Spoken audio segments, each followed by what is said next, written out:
Assalamualaikum warahmatullahi wabarakatuh. This is Ismail Munib, and today we are going to talk about the third part of psychoneuroimmunology, that is molecular mechanism of emotional stress.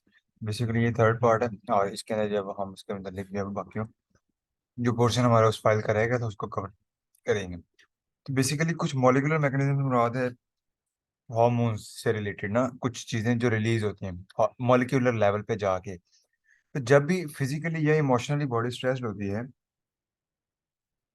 तो उसके अंदर क्या होता है कि उसकी वजह से बॉडी जो है सर्टेन हार्मोन रिलीज करती है। अच्छा, वो जो सर्टेन हार्मोन्स होते हैं वो डिफरेंट टाइप के जो है वो फंक्शंस परफॉर्म कर सकते हैं। लाइक एक जैसे ही आपको मेंटली स्ट्रेस होता है तो एक हार्मोन रिलीज होता है जिसे कहते हैं एपिनेफ्रिन या एड्रेनालिन। ये फर्दर जो है प्रो इन्फ्लेमेटरी साइटोकाइंस की प्रमोशन करता है। अब ये एक ऐसे समझो कि ये एक डिफेंसिव मैकेनिज्म है। प्रो इन्फ्लेमेटरी साइटोकाइंस जो है वो इन्फ्लेमेशन कॉज करके जो भी इन्वेडर होता है या जो भी चीज होती है उसको मैनेज आउट करने की कोशिश करते हैं। लेकिन अगर ये प्रोलॉन्ग स्ट्रेस हो, स्ट्रेस जो है वो खत्म ही ना हो रहा हो, तो वो क्या होता है कि body continuously pro inflammatory cytokines को रिलीज करती रहती है। And when it continuously release pro inflammatory cytokines, तो उसकी वजह से क्या होता है कि जो कंटिन्यूस इन्फ्लेमेशन की वजह से वो एक जो इन्फ्लेमेशन जो कि डिफेंसिव मैकेनिज्म था वो अब एक बीमारी बन चुकी होती है। दूसरा जो है वो release of cortisol by HPA, यानी कि एक एड्रेनालिन रिलीज होता है। दूसरा ये ऊपर हमने पढ़ा था हाइपोथैलेमिक पिट्यूटरी एड्रेनालिन एक्सिस एक पढ़ा था, ठीक है। तो ये एक हार्मोन रिलीज करता है कॉर्टिसोल, ठीक है। The primary hormonal and product of HP axis is cortisol, ये ऊपर हमने किया था यहाँ पे। ये हाइपोथैलेमिक पिट्यूटरी एड्रिनल एक्सिस, तो ठीक है। तो इसका जो है हम इसको कवर करेंगे। तो the primary hormonal and product HPA से जो आखिरी हार्मोन जो है वो रिलीज होता है वो कौन सा होता है? Cortisol. Stress also activate hypothalamic pituitary adrenal axis, hypothalamus of CNS senses stressor and signal pituitary gland which signal for cortisol production। Ultimately क्या हो रहा है कि हाइपोथैलेमस ब्रेन का पार्ट है सीएनएस का, उसने स्ट्रेसर जितने भी चीज है, बेशक वो मेंटल स्ट्रेस है और दैट इज फिजिकल स्ट्रेस, वो उसको डिटेक्ट करेगा और जो हाइपोथैलेमस है वो पिट्यूटरी ग्लैंड को स्टिमुलेट कर देगा। अब स्टिमुलेट करने की वजह से जो है आगे कॉर्टिसोल प्रोडक्शन होगी। जो कॉर्टिसोल है वो आगे दोबारा से प्रो इन्फ्लेमेटरी साइटोकाइन रिलीज करते हैं जो कि as a defensive mechanism inflammation cause करवाएंगे। लेकिन अगर continuous if a body is in stress, कोई भी मेंटली या फिजिकली, तो उसकी वजह से कंटिन्यूसली जो है वो इन्फ्लेमेशन रहेगी बॉडी के अंदर और उससे जो है वो डिजीज कॉज हो जाती है। नेक्स्ट पार्ट है hormonal and immunological factor in stress response. अब जब क्रोनिक स्ट्रेस आएगा, जब लॉन्ग टर्म स्ट्रेस रहेगा, तो उसकी वजह से क्या होगा कि इन्फ्लेमेशन, ऐसी इन्फ्लेमेशन होगी जिसकी वजह से सेल डैमेज स्टार्ट हो जाएगा, अपोप्टोसिस, सेल डेथ हो जाना मतलब। और दूसरा आता है डिक्रीज सेल प्रोलिफरेशन।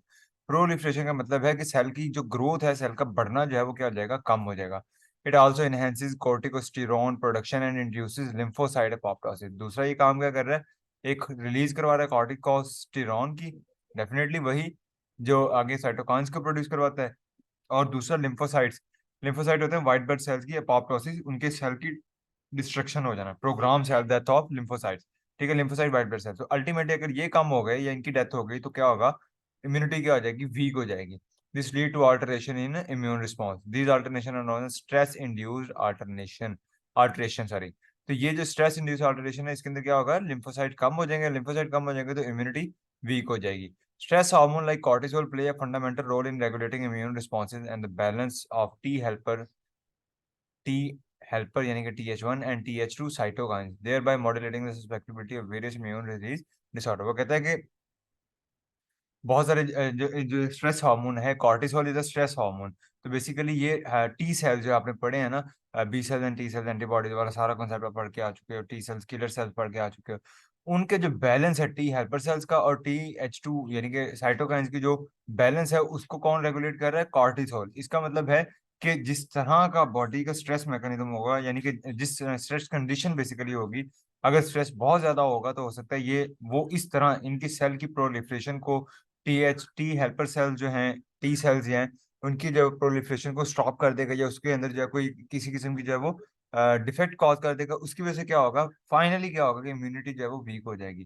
तो इसका मतलब है कि जो स्ट्रेस है मेंटली स्पेसिफिकली या फिजिकली भी, तो वो क्या कहते हैं कि एट द एंड आपकी इम्यूनिटी को बहुत ज्यादा नुकसान पहुंचाता है, ठीक है। आगे इसको करते हैं एक्टिवेशन ऑफ TH1 सेल्स। जो ऊपर दो हमने किया है तो उनमें दो एक सेल्स हैं। पहला जो TH1 सेल है उसकी activation, its promoting factor are IFN alpha and IL-1 2 P70। ये डिफरेंट टाइप ऑफ जो है ना फैक्टर्स हैं। इनकी डिटेल्स हमें लाजिम नहीं है, बस इनके नाम याद रखने हैं। And the activation of transcription factor STAT 1 and STAT 4। Transcription आपको पता है DNA से एम जो है ना RNA का बनना होता है, ठीक है, उसके थ्रू प्रॉपर इंफॉर्मेशन जो है ट्रांसफर होती है। तो बेसिकली वो कहते हैं कि प्रोमोटिंग फैक्टर कौन कौन है, IFN अल्फा, दूसरा आ गया IL-1 2 यानी कि P70, और तीसरी चीज जो इसको प्रमोट करती है TH सेल के एक्टिवेशन को, वो है transcription factor STAT 1 and STAT 4। B2 chain यानी कि जो ऊपर हमने पढ़ा IL-1 2 P70, ये वाला जो पढ़ा, इसकी एक चेन होती है β2 चेन, ठीक है। अ, वो जो है further cell differentiation of TH cell के लिए रिक्वायर है। इसने कहा ना कि प्रोमोटिंग फैक्टर के अंदर आपके पास IFN अल्फा आ जाएगा, IL-1 2 आ जाएगा और स्टैट 1 स्टैट 4 आ गए। तो ये तीन चीजें चाहिए TH1 सेल की एक्टिवेशन के लिए। अब इनमें जो पहली वाली है IL-1 2 जो है, इसके अंदर एक B2 चेन होती है जो कि सेल डिफरेंशिएशन, सेलुलर डिफरेंशिएशन का मतलब है कि जनरलाइज्ड सेल से स्पेशलाइज्ड सेल का बनना, ठीक है। तो TH1 सेल जो है वो इसकी वजह से बनेंगे। और दूसरी तरफ IL-1 2 increasing IFN gamma expression. देखो ये अल्फा है, ये गैमा है। यही जो IL-1 2 है, ये आगे क्या करता है, IFN गैमा यानी कि inflammatory necrosis factor gamma expression करवाएगा through STAT 1 signal to induce the TH1 master regulator T-BET, ठीक है।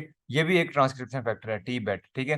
तो अब होता ये है कि जो IL-1 2 है, जब ये रिलीज हो गया, इसकी बीटा चेन ने सेलुलर डिफरेंशिएशन करवा दी, और इसने खुद ब खुद एक और काम भी किया कि इसने IFN गैमा का जो एक्सप्रेशन, ये एक फैक्टर है, तो इसकी एक्सप्रेशन से मुराद है कि इसको इसने अपना काम शुरू किया, इसके ये जाहिर हुआ वहां पे थ्रू स्टैट 1, यानी कि स्टैट 1 सिग्नल, ये ऊपर पड़ा हमने ट्रांसक्रिप्शन फैक्टर है, to induce the TH1 master regulator T-BET, ठीक है। और वो आगे स्टैट 1 जो है वो आगे क्या करता है, TH1 मास्टर रेगुलेटर को कंट्रोल करता है, जिसकी वजह से TH1 सेल्स की जितनी भी एक्टिवेशन है वो कंट्रोल हो रही है थ्रू को working of STAT 1 and IL-1 2 R।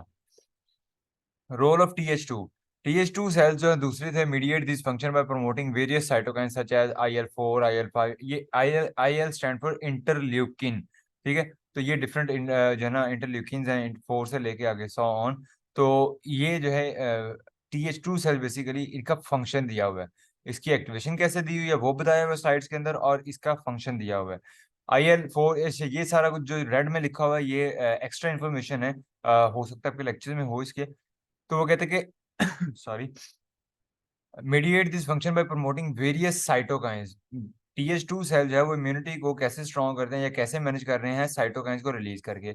अब इनमें जो IL-4 है, IL-1 3 है, are involve in strong antibody production, particular IgE essential for humoral immune response. यानी ह्यूमोरल इम्यून रिस्पॉन्स जो बी सेल्स हैं, बीटा एंटीबॉडीज की जो प्रोडक्शन है, उसके अंदर जो है वो कौन से दो हैं इन्वॉल्व हैं, IL-4 एंड IL-1 3। अगर बॉडी को ये लगता है कि उसने ह्यूमोरल रिस्पॉन्स देना है, या उसको उसने जो है वो एंटीबॉडीज वाला रिस्पॉन्स देना है, या एंटीबॉडी की प्रोडक्शन होनी चाहिए इस स्पेसिफिक टाइप ऑफ इन्वेडर के लिए या स्पेसिफिक टाइप ऑफ स्ट्रेस के लिए, तो उसके लिए जो TH2 सेल्स हैं वो क्या रिलीज करेंगे, ये हेल्पर सेल्स ही होते हैं, ये एक किस्म का काम ही करते हैं। तो TH2 सेल्स क्या रिलीज करेंगे, IL-4 एंड IL-1 3, ठीक है। अगर इनको रिलीज करेंगे तो ये इनकी वजह से आगे जो है एंटीबॉडीज की प्रोडक्शन जो है वो स्टिमुलेट हो जाती है।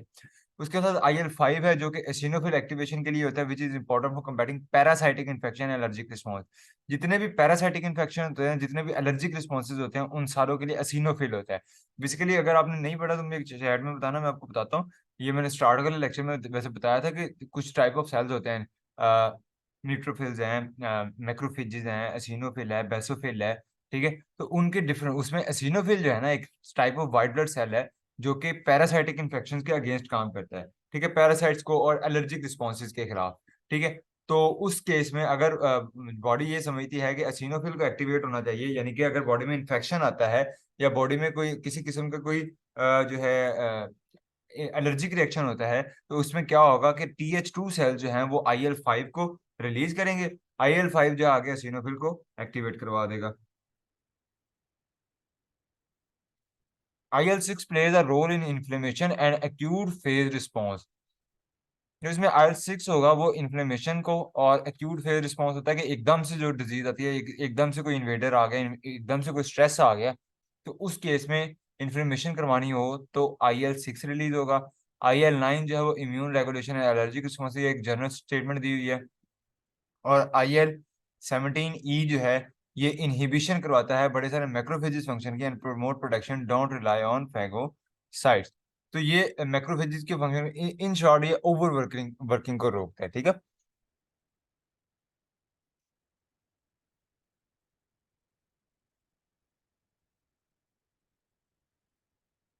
ये आपकी कोई डायग्राम थी, ये आप देख लेना।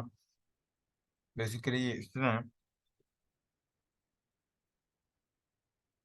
स्ट्रेस आया, उसने आके ब्रेन को स्टिमुलेट किया, ये हाइपोथैलेमस है, हाइपोथैलेमस से CRH रिलीज हुआ, कॉर्टिको रिलीजिंग हार्मोन। वो आगे उसने आगे पिट्यूटरी पे काम किया, CRH ने पिट्यूटरी पे काम किया, पिट्यूटरी ने आगे क्या रिलीज कर दिया, ACTH, ACTH ने एड्रीनल पे काम किया, ये HPA एक्सिस बन रहा है, हाइपोथैलेमिक पिट्यूटरी एड्रीनल एक्सिस। अब एड्रीनल ग्लैंड ने आगे क्या रिलीज किया है, इस तरफ देखो, IL-4, क्या था IL-4 का काम, एंटीबॉडीज प्रोडक्शन, ठीक है, इस तरफ आ गया। अच्छा, उधर से दूसरा जो है एक TH0, यानी कि ये अनडिफरेंशिएटेड सेल है, वो हमने देखा ना ऊपर, कहाँ देखा था, अभी यहाँ पे लिखा हुआ था, ये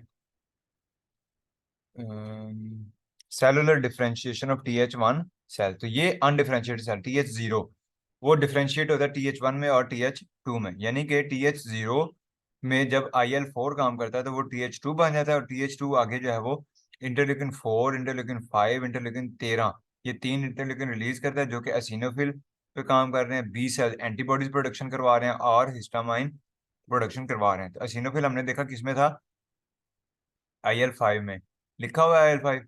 दूसरा हमने देखा कि एंटीबॉडीज थी, ये बी सेल्स जो लिखे हुए हैं एंटीबॉडीज हैं, ठीक है, वो किसमें था, एंटीबॉडीज प्रोडक्शन के अंदर, तो वो भी आ गया। और एलर्जिक रिस्पॉन्सेज उसने बता दिए, ठीक है, वही ये एसिनोफिल वाले, ठीक है, ओके।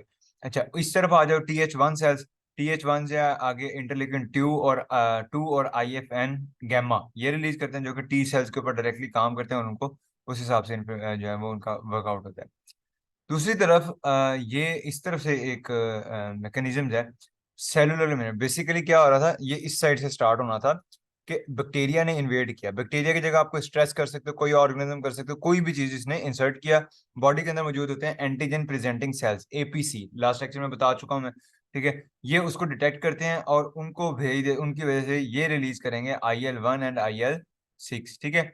1 और जो 6 हैं, ये जब रिलीज होंगे तो ये आगे कॉर्टिकल रिलीजिंग हार्मोन की स्टिमुलेशन करवाते हैं रिलीज से, और बाकी ये सारा प्रोसेस आपके सामने आ गया, एक ये तरीकेकार।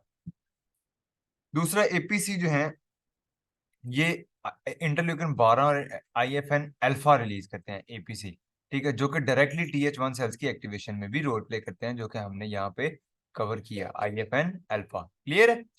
सो इसके हिसाब से फिर TH1 जो है वो एक्टिवेट हो जाती है, क्लियर हो गया। तो इसके एट द एंड जिसका फाइनल रिजल्ट है वो क्या है, इन्फ्लेमेशन है। अच्छा, link between pro inflammatory cytokine and cortisol. Pro inflammatory cytokine से क्या मुराद है, कि वो चीजें जिन्होंने ऐसे साइटोकाइंस, जो cytokines are small protein, last lecture में बताया था, तो ये जो कि इन्फ्लेमेशन कॉज करवाते हैं, it is important for eliminating infection and healing. अब ये बड़ा इंपॉर्टेंट है कि जो इन्फेक्शन है वो हील होना चाहिए, और वो किस तरह की हील किया जाता है, इन्फ्लेमेशन के एक डिफेंसिव मैकेनिज्म के थ्रू, इन्फ्लेमेशन एक डिफेंसिव मैकेनिज्म के थ्रू उसको जो है वो सॉल्व करने की कोशिश करती है, और उसके लिए रिलीज होता है कॉर्टिसोल, ठीक है। कॉर्टिसोल जो है वो इन्फ्लेमेशन करता भी है और एंटी इन्फ्लेमेटरी भी हो सकता है, ठीक है। एक्स्ट्रा इन्फ्लेमेशन के लिए मैंने इसको प्रॉपर सर्च किया कि कैसे ये इन्फ्लेमेटरी भी है और एंटी इन्फ्लेमेटरी भी है। In case of acute inflammation, बहुत ज्यादा इन्फ्लेमेशन हो गया, such as in response to an injury या इन्फेक्शन, कोई इंजरी होगी, इन्फेक्शन हो गया, बॉडी कॉर्टिसोल को रिलीज करेगी ताकि इन्फ्लेमेशन को कम किया जा सके, और उसको बहुत ज्यादा एक्सेस होने से बचा लेगी। This way cortisol is anti inflammatory.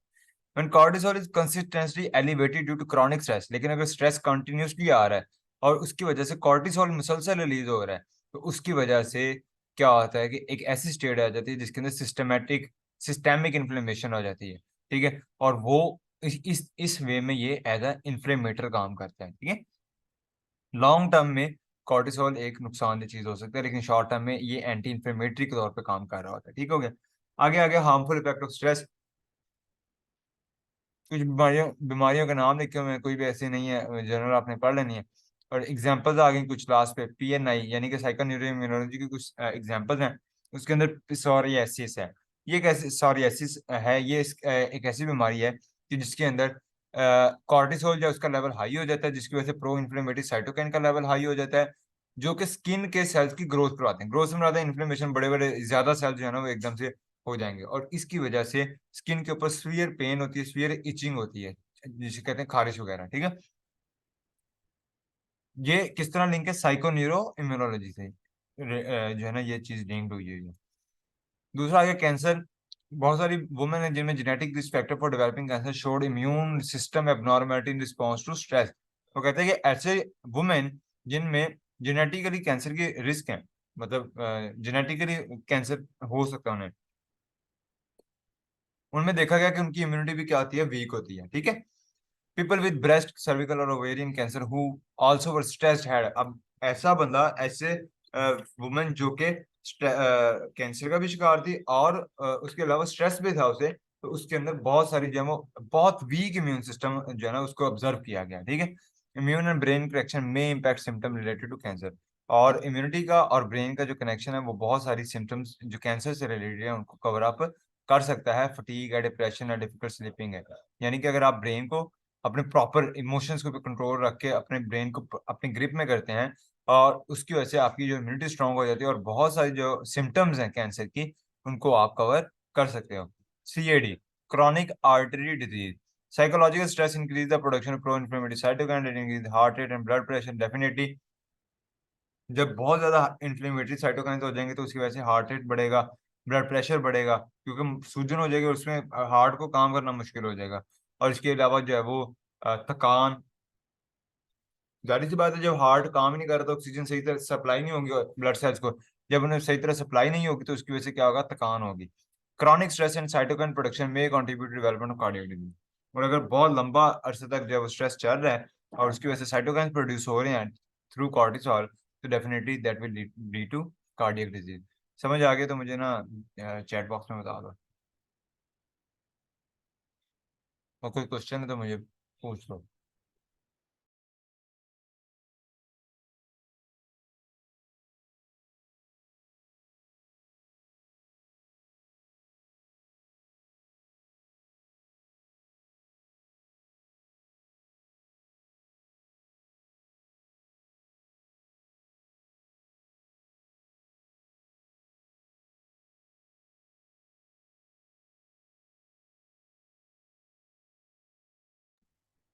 CAD में इन्फ्लेमेशन ऐसे भी हो सकती है, नर्व हो सकता है उसके अंदर आ जाए इन्फ्लेमेशन, नर्व्स कह रहा हूँ, सॉरी, वेसल्स। ठीक है। तो वो जैसे ही उनके अंदर थिकनिंग होगी तो उसके अंदर जो है वो प्रेशर बढ़ जाएगा। ठीक है। उसकी वजह ये होती है कि जाहिर सी बात है, पाइप है, एक मोटा पाइप है जिसको आपने दबा दिया, ये मोटा हो गया, पाइप बड़ा बड़ा मोटा हो गया। ठीक है। जिस तरह तो वो क्या होता है अंदर से बारीक हो जाता है। ठीक है। बारीक से मुराद है कि जगह, जारी से पता है, अंदर वाली जो जगह है वो कम हो जाएगी अगर कोई चीज जो है वो मोटी कर दी जाए। ठीक है। तो इसी तरह अगर इन्फ्लेमेशन हो जाए, सूजन हो जाए, आपकी फर्ज करो ब्लड वेसल के अंदर वाली साइड पे सूजन हो जाए, तो उसकी वजह से क्या होगा? वो एरिया जो है वो सारा तंग हो जाएगा, और तंग होने की वजह से वो जो है मतलब इस तरह करके अगर वेसल्स हैं और इन्फ्लेम हो के ये वेसल यहाँ पे आ जाए और ये इन्फ्लेमेशन हो के यहाँ पे आ जाए, तो definitely it's hard to push the blood out of this part. ठीक है। जिसकी वजह से हार्ट ज्यादा काम करना पड़ता है, और जब हार्ट को ज्यादा काम करना पड़ता है तो उसकी वजह से हार्ट अटैक के जो है इश्यूज वो जो बढ़ जाते हैं।